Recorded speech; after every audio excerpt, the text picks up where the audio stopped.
Wealth can be modeled by physical models using the same equations that govern the distribution of gas molecules in a vacuum. So it's a really profound, it's a fundamentally profound observation about the world, way the world lays itself out.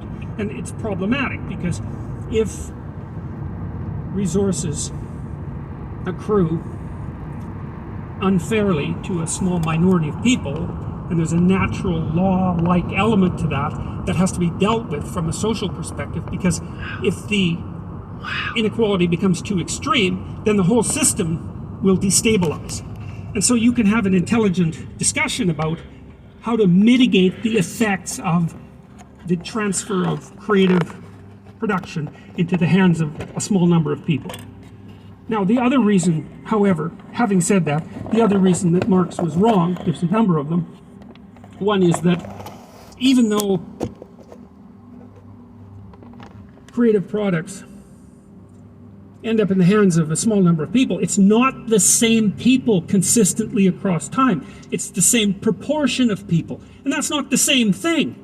You know, like, imagine that there's water going down a drain, and you say, well, look at the spiral. It's permanent. You think, well, the spiral's permanent, but the water molecules aren't. They're moving through it. And it's the same in some sense with the Pareto distribution, is that there's a 1%, and there's always a 1%, but it's not the same people. The stability of it differs from culture to culture, but there's a lot of movement in the upper 1%, a tremendous amount of movement. And one of the reasons for that movement is that things get large, and then they get too large, and then they collapse.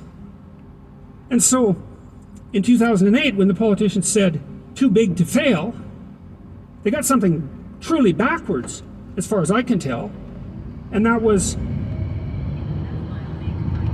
it was a reverse. The statement was reversed. It should have been so big it had to fail. Precisely. And that's what I think the story of the Tower of Babel is about.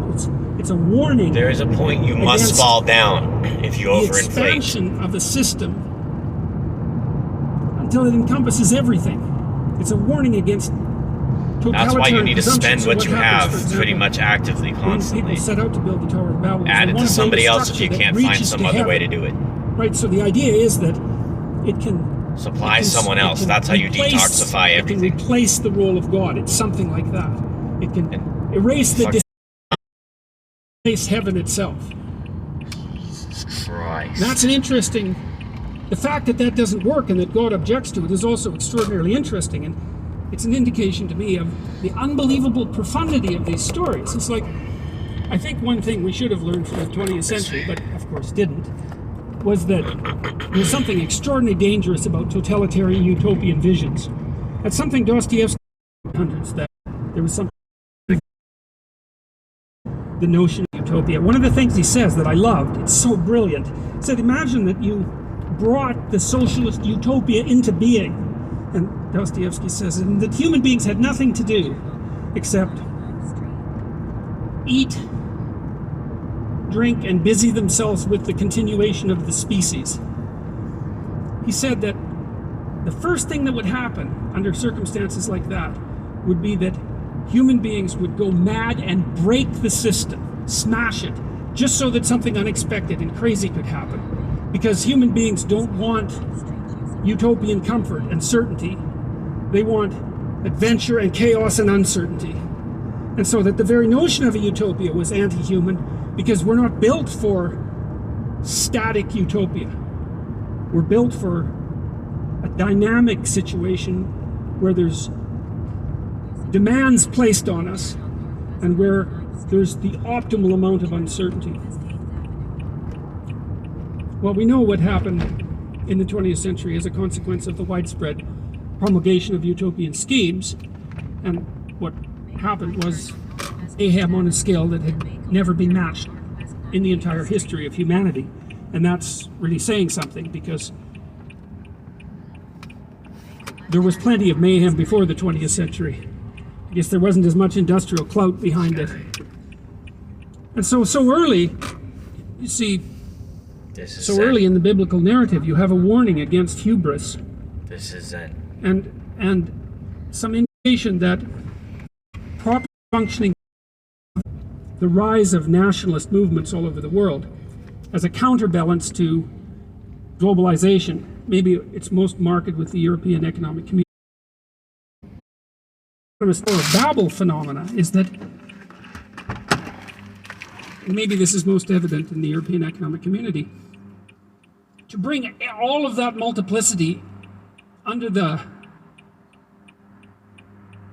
what would you call it, under the umbrella of a single unity, is to simultaneously erect a system where the top is so far from the bottom, have to be large enough so they protect you, but small enough so that see is that the distance between the typical citizen and the bureaucracy that runs the entire structure has got so great that it's an element of destabilization in and of itself. Relate to.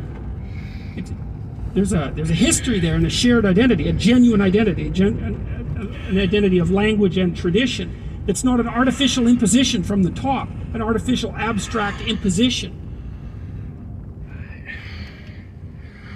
Let's see if we can get a view of this shit. Or if we miss the window.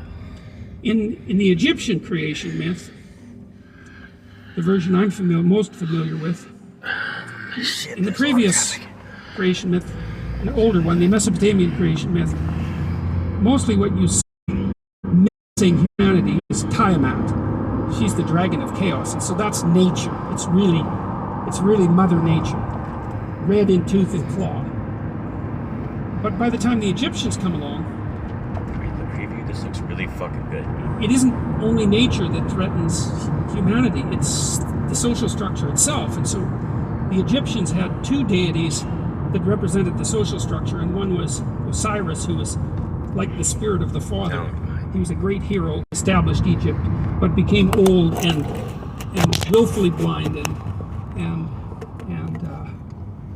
senile.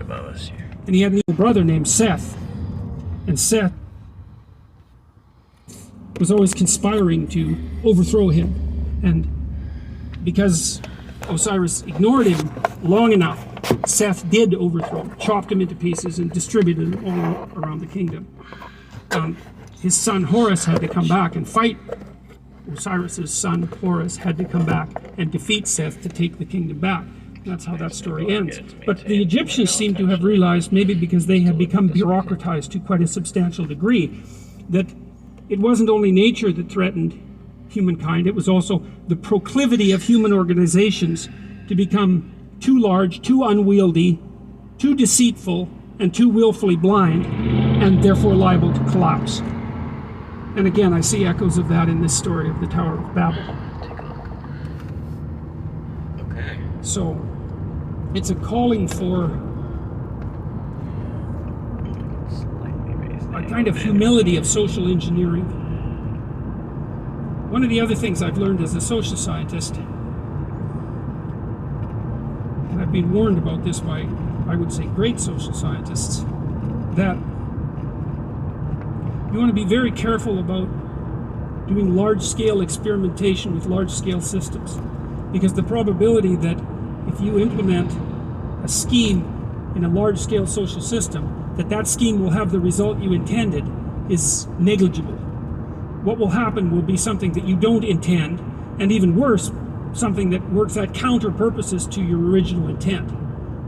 And so that's why you have to be Zen. And that makes sense. Anything you do will fuck it up. If you have a very, very complex system, period, and you perturb it, your idea will always that you fuck predict up. The consequence of the perturbation is extraordinarily low, obviously.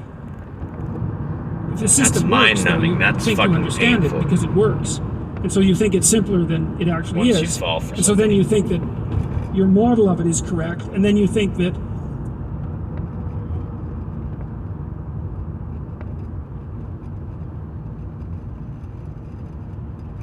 your manipulation of the model, that doesn't work at all. I thought about that an awful lot, thinking about how to remediate social systems, because obviously they need careful attention and adjustment. And it struck me that the proper strategy for implementing social change is to stay within your domain of competence. And that requires humility, which is a virtue that is never promoted in modern culture. I would say it's a virtue that you can hardly even talk about. But humility means fucking you're probably not as smart as you think you are. Yeah, exactly. And you should be careful. What the and fuck? so then the question might be, well, okay, you should be careful, but perhaps you still want to do good, or you want to make some positive changes. How can you be careful and do good? And then I would say, well, you try not to step outside of the boundaries of your competence, and you start small, and you start with things that you actually could adjust, that you actually do understand, that you actually could fix. I mentioned to you at one point that one of the things Carl Jung said was that modern men don't see God because they don't look low enough. It's a very interesting phrase. And one of the things that they don't look small enough. They don't study the innermost corners of themselves and the person, the idea that or persons who find themselves restrict devastatingly your attempts attached. to fix things Dependent. Who are you dependent on? Fucking hand. Study that. Look low. So there's and probably close. things about you that you could fix, right? The things that you know that aren't right. Not anyone else's opinion, your own opinion, that aren't right. You can fix them. Maybe there's some things that you could adjust in your family. Well, that gets hard. Yes. You have to have your act together a lot before you can start to adjust your family. Because things can kick back on you really hard. And you think, well, it's hard to put yourself together. It's really hard to put your family together. Why the hell do you think you can put the world together? Dumbass. Right? Because obviously the world is more complicated than you and your family. And so if you're stymied in your attempts even to set your own house in order, which of course you are, then you would dumbass. think that what that would do would be to make you very, very leery about announcing your broad-scale plans for social revolution. It's not really up to you since women choose. Well, it's a They're peculiar the thing choosers, because so that it's isn't not how up it to you, works. so Because fucking people are just much stop. more likely to announce their plans for broad-scale social revolution than they are to try to set themselves straight or to set their family straight. And I think the reason for that is that as soon as they try to set themselves straight or their families, the system immediately kicks back at them, right? Instantly.